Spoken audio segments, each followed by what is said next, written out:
Kompleto. Kaya kung nagpaplano kayong bumili ng mga sapatos, dito na kayo mag-shopping window mo. Ngayong araw nga pala guys ay nagbiyahe kami sa pinakamalayong palengke sa aming lugar. Hindi kami nakapag-content nung nakaraang araw dahil nagka-problema ang pinakamagandang sapatos ni Dagul. Kaya naisipan muna namin mag-shopping window sa pinakamalayong palengke dito sa aming lugar. And after that guys, yan sa wakas nakarating din kami sa pinakamalayong palengke sa aming lugar. At dali-dali palang bumaba si Dagul dahil alam niya excited siya sa mga sapatos na bibili namin ngayon. And after that nakita na namin yung nag-iisang sapatos na nagtitinda dito sa bayan na pinakamalayo dito sa Magalang. Ayun no, iba-ibang klase. Meron Commander Paterno shoes, Popo shoes, Kuya Red TV shoes, lahat ng shoes nandyan. Kaya ano pang hinihintay nyo? Pumunta na kayo dito sa Commander Paterno shoes shop. Lahat dito mura, may buy one take one. Kaya ako yung pumili na rin. Pumili na rin si Popot. May blue, may pink, may red. Kaya ano pang hinihintay nyo? Pumunta na kayo dito sa pinakamalayong palengke sa aming bayan. Kaya wag na kayong magaksaya pa ng oras. Alam nyo naman dito sa bayan ng Magalang marami dito nagtitinda. Kaya si Dagul pili ng pili, walang mapili. Naghahanap kasi yung paa ni Dagul, alam nyo naman. Hindi mo kasi mahanap dito yung size na sapatos. Kaya kami ito nahirapan, nagsukat-sukat. And after that guys, finally parang nakahanap na si Dagul. Ayun. Kaso ang problema guys, hindi kasya dun sa kanyang paa dahil wala daw siyang sukat. Ayun lang nakakalungkot. Dahil ang paa ni Dagul ay hindi gawa dito sa Pilipinas dahil gawang Planet Nemic. Hindi ko ba alam kung saan galing ang paa ni Dagul eh. Para atang nagmana ito kay Piccolo eh. Ang hirap hanapin ng size eh. Kaya kami ay nagpaikot-ikot muna kami dito sa nagtitinda ng sapatos sa Commander Paterno shoes. Napakahirap talaga, wala kaming makitang sizes ni Dagul. Kaya nagdesisyon muna kami na bumili ng rubber shoes yan. And after that guys, nakapili na rin sa wakas si Dagul. Paborito na raw yung white na may color green. And after that, binigyan muna namin ng plastic ang kanyang paa dahil kasi baka mga lawang ang sapatos. Alam mo naman yung paa ni Dagul, kapag dumampi sa isang bagay, mangangalawang dahil meron itong parang asin-asin na lumalabas sa kanyang paa. Madalas kasi itong pagpawisan ng kanyang paa. Ayan. And after that yan, gustong-gusto na raw ni Dagul yung kulay white. Kaya ang dali-dali na namin pinasako at pinalagay dun sa karton. Finally guys, after ng 10 years at 25 days na pagpipili namin sa nagtitinda ng sapatos, nakapili na rin si Dagul. Alam mo naman, sobrang sela nitong batang ito. Ay, Diyos ko Dagul. Hindi namin alam kasi ang sizes ni Dagul dahil maraming sapatos dito. Walang match dahil ang paa ni Dagul, hindi namin alam kung saang planetang galing. Kaya lumipat na naman kami sa ibang store para makahanap ng black shoes. Napakahirap talagang hanapin ng black shoes ni Dagul. Hindi namin alam kung paano ang gagawin, kung papagawa na lamang ba ng bakal o acetylene o ano ba. So ay ganun. And after that guys, ayun, lumipat nga kami dito sa mga ibang store.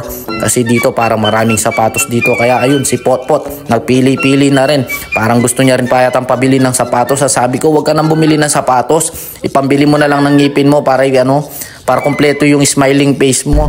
Ayun na nga guys, pagdating dito, meron kami nakitang sukat nung kulang gusto ni Dagul, yung kulay puti na may kulay green. Kaya ayun na nga guys, nagsukat-sukat uli si Dagul. Nilagyan na nga na naman plastic, baka lumabas na naman yung pinakamabangong aroma ng kanyang paa. Finally, saktong-sakto na yung sapatos na gustong-gusto ni Dagul. Ay, salamat sa Diyos at di na kami pupunta ng Planet Nemic, hindi na kami mahihirapan. Ngayon, black shoes na lang ang hahanapin namin para sa aming pagko-content. Lumipat nga pala ako dito sa likod dahil nakita ko yung mga black shoes, iba-ibang style. May banana style, may kangaroo style, may pleat type style. Lahat ng style nandyan. Lahat na rin, mga animal style, lahat kompleto. Kaya kung nagpaplano kayong bumili ng mga sapatos, dito na kayo mag-shopping window. Mura pa, garantisado na matibay, lahat. Hindi kayo mapapahiya sa sukat at sizes at ganda ng performance. Kaya dito na kayo sa Commander Paterno Shoes and Shop. Yan, and after that guys, ayaw nga ni Dagul yung una namin napili. Kasi gusto niya raw yung parang may tuwid sa harap, yung parang magmumukha siya ng Dunkin Donald. Yung magmumukha siyang McDo. Yun na nga, and after that, sinukubukan na nga namin yung gustong-gusto ni Dagul. Ngayon nilagyan na naman namin ng uli ng plastic, baka mga lawang na naman yung sapatos. At dahil hindi kasi yung unang pinili namin, ngayon nagpili pa kami ng isa, binigyan kami yung size 37. Hirap talagang hanapin ng shoes ni Dagul, sa totoo lang. Dahil hindi kami basta-basta naghahanap ng shoes, alam mo naman, dahil ang paa ni Dagul ibang klase ito. Ngayon yung pangalawang try, ayun, eksakto, saktong-sakto, tamang-tama. Gustong-gusto na ni Dagul daw yung may matuli sa harap para magmukha siyang Dunkin Donald. Kaya ayun guys, nakapag-desisyon na kami, yun na lang ang kukunin, yung pangalawang pinili ni Dagul para makapag-start na kami makapag-content bukas dahil hindi kami nakagawa ng content dahil sa kanyang nasirang sapatos. At in after that, ayun, tuwang-tuwa nga si Popo dahil wala siyang kabilang ngipin. Balak niya daw bumili ng Crocs kasi ang Crocs, yun ang parang yung Crocs parang may ngipin sa harap, may butas-butas. Saktong-sakto sa kanya yung Crocs kasi pag nilagay mo yung Crocs sa kanyang paa, parang crocodile, di ba ang crocodile? Para pag tawang-tawa yung crocodile, match na match doon sa kanyang ngipin. And after that guys, yun na nga, nagsukat-sukat na nga ito rin si Popot. Parang gusto niya raw daw bumili ng Crocs kasi pag pupunta raw kami Boracay, ito raw yung maganda at match sa kanya. Presko kasi daw pag nagsusuot daw siya ng ganyang Crocs na style na tsinelas o sapatos, gusto niya yung parang may aircon sa loob, yung nilalamig yung paa niya, yung parang nape-press siya, parang makaiga lang siya sa kama.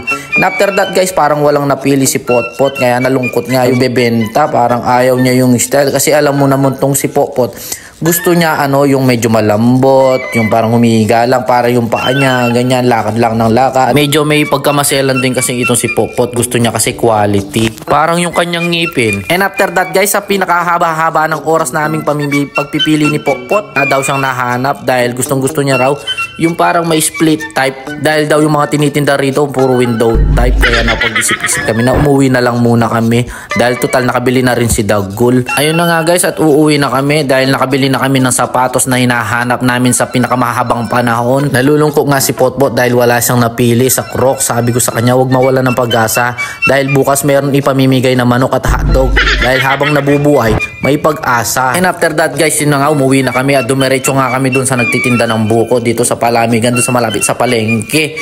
Kaya gusto muna namin lumamig ang aming mga bituka at yan. Ay na si Dagul, sarap na sarap sa buko dahil alam niya paborito niya to, kaya dito kami bumibili. So maraming salamat sa mga sumusuporta sa Team Mangkanor Las Pogi. Lagi niyo po sana kaming abangan at subaybayan at suportahan. Maraming salamat sa inyo lahat guys. I love you all. Mama chup chup.